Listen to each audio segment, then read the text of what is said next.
Contextos. Contexto ambiental.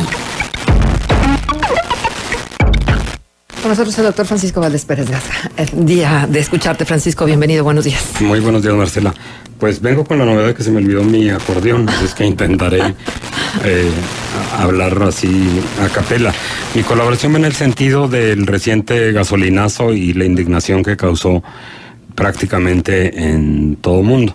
Y yo creo que es justo que haya una indignación ante una promesa no cumplida, ¿no? Nos vendieron la reforma energética como algo que iba a abaratar los combustibles y ahora resulta que se están encareciendo. No es por la reforma, obviamente, o quizás sí por la reforma porque fallaron las expectativas que se tenían de ella.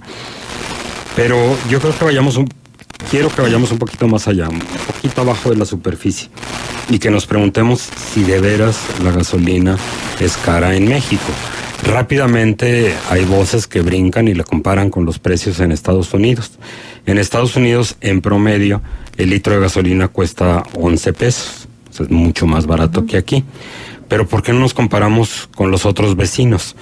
Por ejemplo, Guatemala, el litro de la gasolina es de 13 pesos, con un ingreso per cápita muy por debajo del ingreso per cápita de los mexicanos, que anda arriba de los $10,000. ¿Y por qué no nos vamos a otros países petroleros? En Inglaterra anda en 25 pesos el litro, es país petrolero. En Noruega, que es país petrolero, anda en 22 pesos el litro. En Brasil, que es país nuevo, neopetrolero, anda en 20 pesos el litro. En Chile anda cerca de los 20 pesos el litro. En Colombia anda más o menos igual que en México. El promedio mundial del precio de la gasolina es de 21 pesos.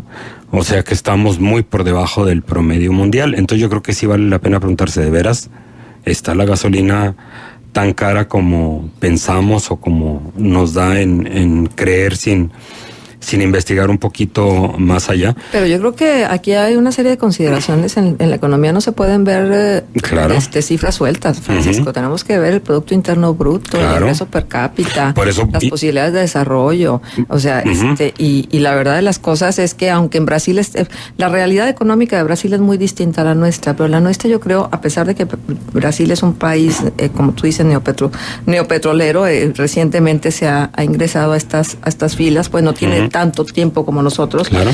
De todos modos, creo que ahí está la gran diferencia de cómo se percibe esto.Nosotros sabemos que producimos petróleo.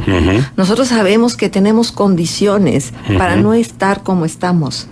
Y no estamos como deberíamos estar porque hay una estela de corrupción del tamaño del mundo. Claro. Creo que esto abona a las percepciones de que la gasolina es cara.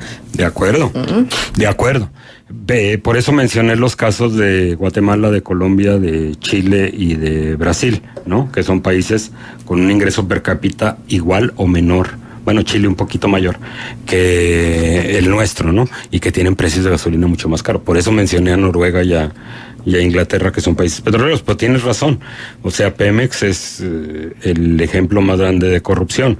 Pero tampoco nos podemos ir por el hecho de decir somos país petrolero, la gasolina debería ser barata, al extremo de la Venezuela de Chávez, ¿no? Donde un galón de gasolina, bueno, eso es populismo, ¿verdad? Costaba 50 centavos mexicanos, ¿no?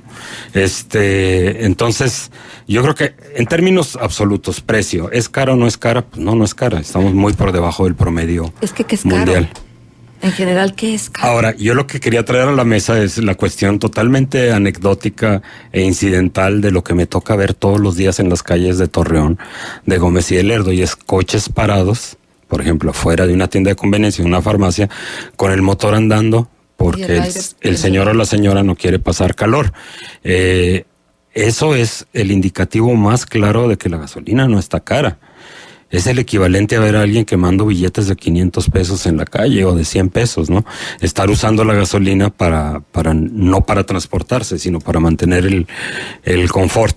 Te digo, es anecdótico, no es un estudio sistemático, pero ya ahí te va diciendo, caray, ¿de veras será cara o no será cara? O no seremos del todo inconscientes de nuestras conductas, que a pesar de que sea cara, ni siquiera reparamos en ello. Pero ¿sí? cuando nos pega en el bolsillo, yo creo que sí reparamos. Francisco, es que somos muy comodinos.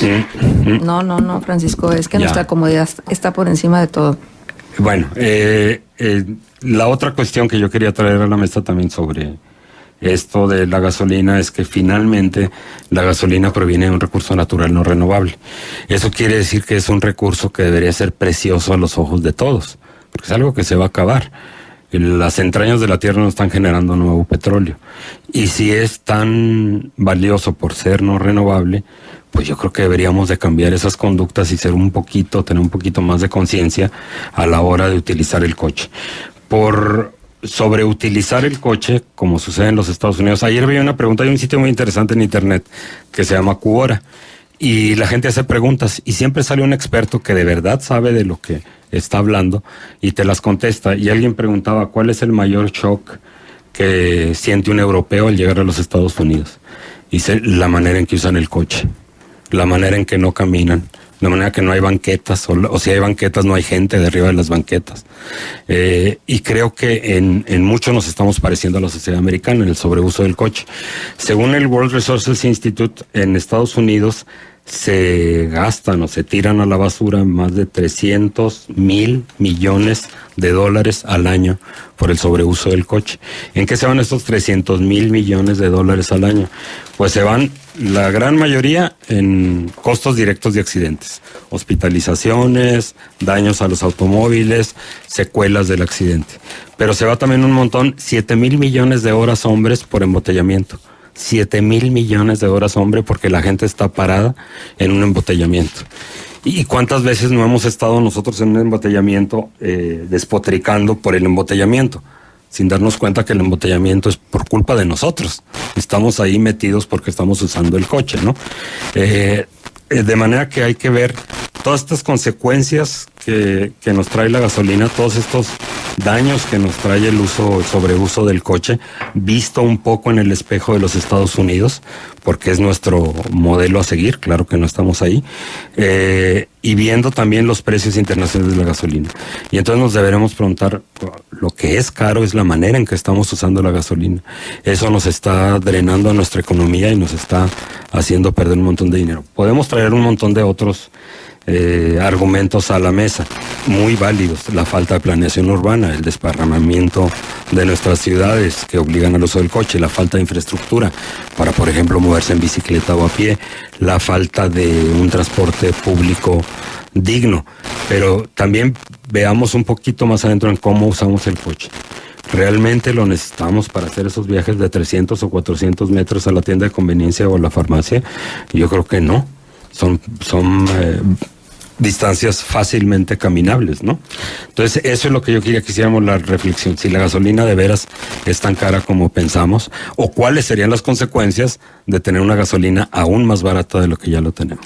Mira, te voy a decir una cosa, Francisco, este tema da para mucho y tiene muchas lecturas, porque la verdad es que pienso, por ejemplo, en el desorden del crecimiento urbano de la ciudad, que ha propiciado que las colonias queden muy alejadas de los centros educativos o queden muy alejadas de un montón de cosas donde te ponen contra la pared. ¿Por qué? Uno, porque no hay un transporte público digno que tú puedas utilizar, porque las instituciones educativas apenas si tienen un camión para todas el grueso de sus alumnos, que la verdad es que se queda corto, porque no incentivan el transporte escolar común, ¿sí? Y porque además la autoridad no se pone firme en función del crecimiento. O sea, los servicios cada vez son más caros. La lejanía hace que los tramos de colectores, que los tramos de tuberías, que los servicios públicos sean cada vez más claro, se encarezcan más. Entonces, son nuestras decisiones como ciudadanos, porque tampoco es nada más la autoridad, pero es la autoridad también que permite, sí, y que no consensa. Y de acuerdo. Creo que hay una inconsciencia de cabo a rabo en este tema. Mira, en esto de la planeación urbana, yo oí recientemente en una reunión del INPLAN decir al director de Obras Públicas: quienes son responsables del crecimiento de la ciudad son los desarrolladores de vivienda. Y dije, discúlpame, pero el que es responsable del crecimiento de la ciudad es la autoridad. Es la que da los permisos, la que tiene los planes rectores, pero en la práctica es lo que él dijo, ¿no? Son los desarrolladores de vivienda los que nos están dando la ciudad que tenemos, el monstruo que tenemos y que cada vez se va desparramando más. ¿Y quién le permite a los desarrolladores? Sí, la autoridad. O sea, está totalmente abdicando su responsabilidad. Y ve nomás la tragedia. Estamos pavimentando quizá lo que pudieran ser las tierras más fértiles del mundo, ¿no? Tierras fértiles que nos van a hacer falta para producir alimentos y producir un montón de cosas.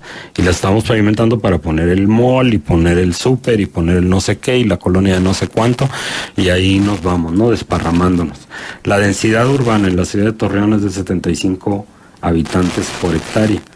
La densidad urbana ideal, o mínima, que propone las Naciones Unidas es de 150 habitantes por hectárea, es decir, el doble de la densidad que tenemos nosotros. La densidad urbana de la ciudad de Barcelona es de 1.500 habitantes por hectárea, de manera que estamos muy lejos del mínimo que nos marca las Naciones Unidas, y cada vez la densidad va bajando, porque hacemos casas más grandes, con jardines más grandes, porque hacemos estas grandes obras que luego tenemos que abandonar, como los centros comerciales, y eso baja mucho la densidad urbana. Y sí, tiene muchas aristas, de acuerdo, pero yo creo que hay que pensar en todas esas aristas y pensar todos aquellos que vivimos en un radio relativamente cercano a nuestro centro de trabajo, de los lugares a los que usualmente vamos en coche. Preguntémonos si no podemos ir de otra manera, y vas a ver que la respuesta en muchos casos, yo me atrevería a decir en la mayoría de los casos, es que sí podemos movernos de otra manera y no estar quemando gasolina por barata que sea. Está probado aquí y en China que la gasolina barata promueve el desperdicio. ¿Te has subido a los camiones últimamente? No últimamente, porque me subo a mi bici. Pues sí, pero entonces hay mucha gente que tiene que subirse al camión por muchas circunstancias, a lo mejor porque vive demasiado lejos, a lo mejor porque le da miedo, a lo mejor porque no tiene bici, a lo mejor por un montón de cosas. Sí. Inmediatamente te diría, si esa es la opción número 1, no es opción. No, pues no es opción. La número 2, ahora, recién cuando llovió, en las torres, que el agua estaba hasta arriba, ¿sí? La gente buscando un taxi para poder moverse, los taxis nunca llegaron. Y los taxis se supone que es transporte común del ciudadano.